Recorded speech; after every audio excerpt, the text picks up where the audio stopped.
চাওক এই মুহূৰ্তলৈকে যিকেইটা জব্দকৃত মহ সেই মহকেইটা কিন্তু আমি এই মুহূৰ্তলৈকে দেখা নাই কালি এইখিনি স্থানতে সেই 400 মহ সেই বিশেষ ৰেলখনত লৈ আহিছিল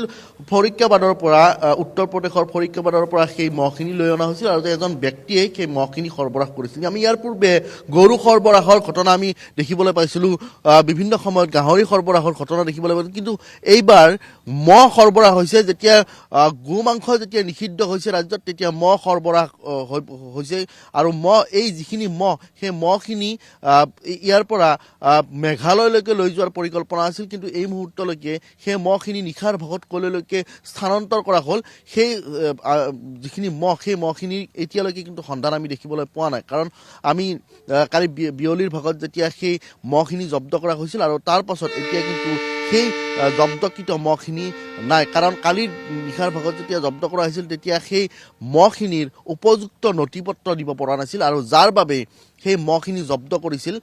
আৰু এই মুহূৰ্তলৈকে সেই জব্দকৃত মহখিনি আচলতে ক'লৈ গ'ল জব্দকৃত মহখিনি ক'লৈকে স্থানান্তৰ কৰা হ'ল সেই মহখিনি সন্দৰ্ভত কিন্তু আমি কোনো কথাই গম পোৱা নাই আৰু মই দেখুৱাইছোঁ বিজি গুদামৰ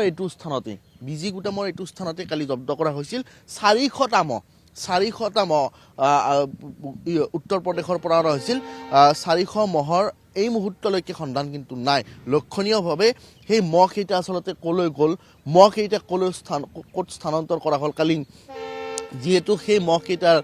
কোনো ধৰণৰ নথিপত্ৰ দেখুৱাব পৰা নাছিল আৰু এজন বিশেষ ব্যক্তিয়ে সেই মহখিনি লৈ আনিছিল আৰু সেই মহখিনিৰ সন্ধান এই মুহূৰ্তলৈকে নাই মই যদি এই সামগ্ৰিক দৃশ্যটো দেখুৱাওঁ এই মুহূৰ্তত যদি সামগ্ৰিক দৃশ্যটো দেখুৱাওঁ তেতিয়াহ'লে এইটো স্থানতে RPFে ৰেল আৰক্ষীয়ে সেই মহখিনি জব্দ কৰিছিল কেইবাটাও 20টা ডবাত যিখিনি মহ জব্দকৃত মহ সেই মহখিনি লৈ অনা হৈছিল আৰু মুছাৰফ নামৰ এজন ব্যক্তিয়ে সেই মহখিনি সৰবৰাহ কৰা বুলি ইয়াৰ যিসকল ৰেলখনৰ যিসকল কৰ্মচাৰী সেই কৰ্মচাৰীসকলে সেই কথা উল্লেখ কৰিছে মুছাৰফ এতিয়া মুছাৰফৰ সন্ধান পোৱা নাই মুছাৰফ আচলতে কোন সেই মুছাৰফক লৈও বহু প্ৰশ্নই উদ্বেগ হৈছে আৰু PMS এণ্টাৰপ্ৰাইজ নামৰ সেই প্ৰতিষ্ঠানটো মুছাৰফৰ যিটো PMS এণ্টাৰপ্ৰাইজ সেই প্ৰতিষ্ঠানটোৰ জৰিয়তে সেই মহখিনি অনা হৈছিল এতিয়া জব্দকৃত মহখিনি আচলতে ক'লৈ গ'ল তাক লৈ প্ৰশ্ন উত্থাপন হৈছে আৰু মহখিনিৰ সন্ধান মহখিনি আচলতে ক'ত আছে তাক লৈ এই মুহূৰ্তত প্ৰশ্ন উত্থাপন হৈছে আৰু আমি যিহেতু এই ভিজি গুদামৰ এইটো স্থানতে কালি যিটো স্থানত সেই মহখিনি জব্দ কৰিছিল সেইটো স্থানত উপস্থিত হৈছোঁ আৰু সেই বিশেষ ৰেলখন আমি দেখিবলৈ পোৱা নাই আৰু সেই জব্দকৃত মহখিনিও দেখিবলৈ পোৱা নাই আমি সেই জব্দকৃত মহখিনিৰ সন্ধানত আছোঁ আৰু পৰৱৰ্তী সময়ত সামগ্ৰিকভাৱে মহখিনি আচলতে জব্দ কৰি ক'লৈ লৈ নিয়া হৈছে সেই মুছাৰফ নামৰ সেই ব্যক্তিজন আচলতে ক'ৰ সেই বিশেষ এণ্টাৰপ্ৰাইজটোৰ নামত যিহেতু মহখিনি সৰবৰাহ কৰিছিল সেই মহখিনিৰ যিসমূহ নথিপত্ৰ লাগে বৈধ নথিপত্ৰ দেখুৱাব পৰা নাছিল আৰু যাৰ বাবে জব্দ কৰিছিল এতিয়া সামগ্ৰিক বিষয়টো কোনফালে ঢাল খায় আচলতে মহখিনি ক'লৈ নিয়া হয় মহখিনি জব্দ কৰি আচলতে কোন জেগাত স্থানান্তৰ কৰা হয় বা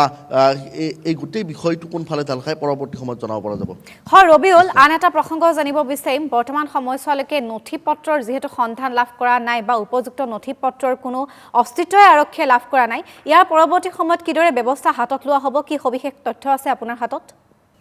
চাওক যে বিভাগীয় গোটেই বিষয়টো যিহেতু জব্দ কৰা হৈছে ৰেল আৰক্ষীয়ে জব্দ কৰিছে ইয়াতে বৈধ নথিপত্ৰ যিহেতু দেখুওৱা নাই খবৰ ওলাইছে যে ইয়াৰ পৰা মেঘালয়লৈ সৰবৰাহ কৰা হ'ব এতিয়া গোটেই ব্যৱস্থাটো আচলতে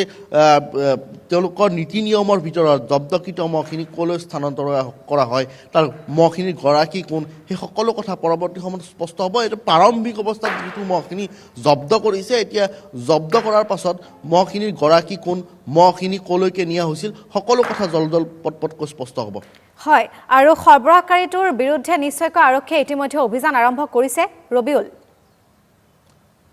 নিশ্চিতভাৱে যিহেতু গোটেই বিষয়টো তদন্তৰ আওতাত আছে কোনে মহখিনি সৰবৰাহ কৰিছিল মুছাৰফ নামৰ সেই ব্যক্তিজনৰ নাম উত্থাপন হৈছে তেওঁৱে মহখিনি সৰবৰাহ কৰা বুলি PMS নামৰ যিটো PMS এণ্টাৰপ্ৰাইজ নামৰ যিটো প্ৰতিষ্ঠান সেই প্ৰতিষ্ঠানটোৰ নামত সেই মহখিনি অনাৰ খবৰ ওলাইছে এতিয়া